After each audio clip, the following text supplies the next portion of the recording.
ఉదయం బయటికి వెళ్ళేటప్పుడు వేసుకోండి, రాత్రిపూట తీసేసేయండి. తదుపరి మిథున రాశి.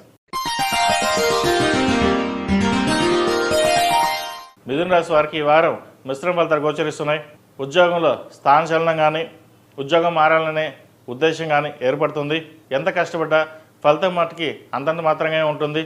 కష్టం మీది, ఫలితం ఇంకొకరిది అన్నట్టుగా ఉంటుంది. చిన్న చిన్న వాటి కూడా చికాకు పడడం జరుగుతూ ఉంటుంది. అయితే భాగస్వామి సలహాలు, సూచనలు తీసుకోండి, మీకు మేలు చేకూరుతాయి. చిన్న చిన్న విషయాలు కూడా అశాంతి కాకుండా ముందుకు వెళ్ళడం చెప్పదగినది. ఏదైనా ఇన్వెస్ట్మెంట్ చేద్దాం అనుకుంటారు, ఈ లోపల ఏదో అర్జెంట్ కావచ్చు, లేదంటే కుటుంబంలో వారికి ఇబ్బంది, ఆరోగ్యపరంగా ఇబ్బందికరంగా ఉండొచ్చు, దానివల్ల ఖర్చు అయిపోవడం జరుగుతుంది. అయితే ఇన్వెస్ట్మెంట్ పరంగా మటుకి ఒక ప్రణాళిక సిద్ధం చేసుకుంటారు, అది ఈ వారం భగ్నం అయ్యే అవకాశం గోచరిస్తుంది. కాబట్టి ఫైనాన్స్ పరంగా కొన్ని ఆచితూచి నిర్ణయాలు తీసుకోవడం చెప్పదగినది. ముఖ్యంగా పెద్దల ఆరోగ్యం పట్ల జాగ్రత్తలు తీసుకోవాలి. చిన్న చిన్న వాటికి కూడా చికాకు పడకుండా ఉండడం చెప్పదగినది. అలాగే విదేశాలు వెళ్ళాలనుకునే వారికి విదేశీ ప్రయత్నాలు చేసుకోవచ్చు. H1B గ్రీన్ కార్డు విషయంలో కొంత స్తబ్దతి ఏర్పడుతుంది. చేతిదాకా వచ్చిన గ్రీన్ కార్డు చేజరిపే అవకాశం కూడా గోచరిస్తోంది. అది ఎందుకు జరిగిందో, ఎలా జరిగిందో కూడా తెలియని పరిస్థితి గోచరిస్తోంది. అయితే అది ఏదైనా మన మంచిగా అనుకోండి, తర్వాత వచ్చే అవకాశం గోచరిస్తోంది. అలాగే విదేశాల్లో ఉన్నవారికి ఉద్యోగం మారదాం అని అనుకుంటారు. అయితే ప్రస్తుత పరిస్థితుల్లో ఉద్యోగం మారకుండా ఉండడం చెప్పదగినది. కొంతకాలం ఆగి మారితే తద్వారా మంచి ఫలితాలు ఉంటాయి. ప్రస్తుతం మారడం వల్ల కొన్ని ఇబ్బందికరమైన వాతావరణం కూడా ఏర్పడవచ్చు. ఉద్యోగం చేసి కొన్నాళ్ళకి మానేయాల్సిన పరిస్థితి కూడా ఏర్పడుతుంది. కాబట్టి ఇటువంటి విషయాల్లో కొన్ని జాగ్రత్తలు తీసుకోండి. అలాగే వ్యాపారం బాగుంటుంది. చిన్న చిన్న వ్యాపారం చేసుకునే వాళ్ళకి పూజా సామాగ్రి, ఆయిల్స్, అలాగే కుట్టు పరిశ్రమ, కూరగాయల వ్యాపారస్తులకి, కన్స్ట్రక్షన్ ఫీల్డ్లో ఉన్నవారికి, రియల్ ఎస్టేట్, బ్యాంకింగ్ సెక్టర్స్లో ఉన్నవారికి, చిట్ ఫండ్స్, చార్టెడ్ అకౌంట్స్, వీళ్ళకి ఈ వారం బాగుందని చెప్పచ్చు. కష్టే ఫలి అన్నట్టుగా వీరికి కష్టం తగిన ప్రతిఫలం లభిస్తుంది. ధనం కూడా అలాగే వస్తుంది.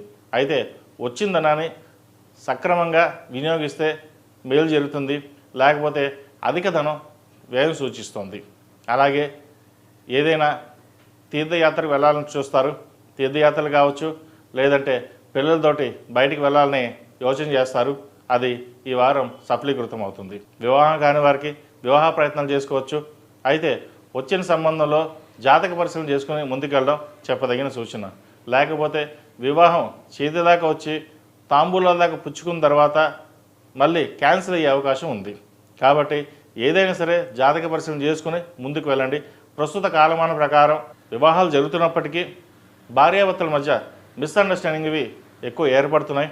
కాబట్టి ఏదైనా సరే సామరస్యంగా వెళ్ళాలి తప్పితే కానీ ఒకరి మీద ఒకరు నింద వేసుకుని చిన్న చిన్న వాటి కూడా గొడవపడి విడిపోయే స్టేజ్కి రాకుండా ఉండడం అనేది చెప్పదగినది. ఇది అందరికీ కాదండి, కొంతమందికే. ఎందుకంటే ప్రస్తుత సమాజంలో ఇవన్నీ చాలా సర్వసాధారణంగా మారిపోయాయి. వివాహం చేసుకోవడం, డివోర్స్ చేసుకోవడం, మళ్ళీ పెళ్లి చేసుకోవడం, ఇటువంటివి జరుగుతున్నాయి. ఇవి అందరికీ కాదు, కొంతమందికి మటుకే. కాబట్టి జాతక పరిశీలన చేసుకుని అంతా బాగున్న తర్వాతే వివాహానికి ముందుకు వెళ్ళడం అనేది చెప్పదగిన సూచన. ఈ రాశిలో జన్మించిన స్త్రీలకు వృత్తి ఉద్యోగాల పరంగా, వ్యాపార పరంగా బాగుంటుంది. సహోద్యోగులతోటి మంచి మిత్రభేదం ఏర్పడుతుంది. ప్రమోషన్స్ వచ్చే అవకాశం ఉంది. పై అధికారులు మెప్పుని పొందగలుగుతారు. వ్యాపారంలో మంచి ఆర్థిక స్థితిని పొందగలుగుతారు.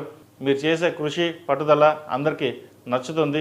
ఏ పని చేసినా నిర్విరామంగా చేస్తారు, కష్టపడతారు. కష్టే ఫలినట్టుగా అధిక శ్రమ కూడా మీకు ఎక్కువ ఉంటుంది. అయితే ఈ కష్టపడుతున్న సమయంలో ఆరోగ్యాన్ని పక్కన పెడతారు. ఆరోగ్యరీత్యా కొన్ని జాగ్రత్తలు తీసుకోవాలి.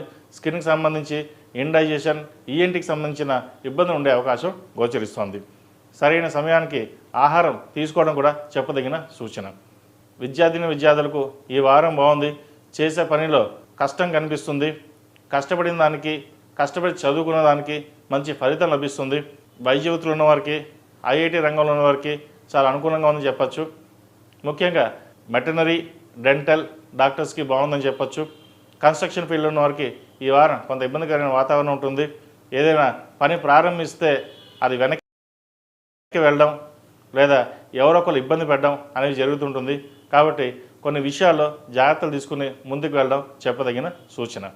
ఏది ఏమైనప్పటికీ గత వారం కంటే ఈ వారం వీరికి అనుకూలంగా ఉందని చెప్పచ్చు. వివాహ ప్రయత్నాలు చేసేటప్పుడు జాతక పరిశీలన చేసుకుని ముందుకెళ్ళడం చెప్పదగినది. అలాగే సంతానం కోసం ప్రయత్నిస్తున్న వారికి సుబ్రహ్మణ్య స్వామికి అభిషేకం చేయించండి, మంచి ఫలితాలు ఉంటాయి. ఈ రాశిలో జన్మించిన వారికి కలిసి వచ్చే సంఖ్య 4, కలిసి వచ్చే రంగు తెలుపు. ఏదైనా పని మీద బయటికి వెళ్ళేటప్పుడు బుధవారం కానీ శనివారం నాడు కానీ వెళ్ళండి, మంచి ఫలితాలు ఉంటాయి. ఈ రాశివారు ప్రతిరోజు ప్రతినిత్యం ఓం నమో నారాయణ ఒత్తులతో దీపారాయణ చేయడం, అలాగే సుందరకాండ పారాయణం వినడం చెప్పదగిన సూచన. మంగళవారం కానీ శుక్రవారం నాడు కానీ అమ్మవారికి ఆరవలి కుంకుమతో పూజించండి, మంచి ఫలితాలు ఉంటాయి. ఆరవలి కుంకుమైనా లేదా కుబేర కుంకుమ, ఈ రెండిట్లో ఏదైనా సరే అమ్మవారిని పూజించడం వల్ల ఆ లక్ష్మీ అమ్మవారి కటాక్షం మనకి దక్కుతుంది. ఈ పని మంగళవారం కానీ శుక్రవారం నాడు కానీ చేయండి, మంచి ఫలితాలు సంప్రాప్తిస్తాయి. తదుపరి కర్కాటక రాశి.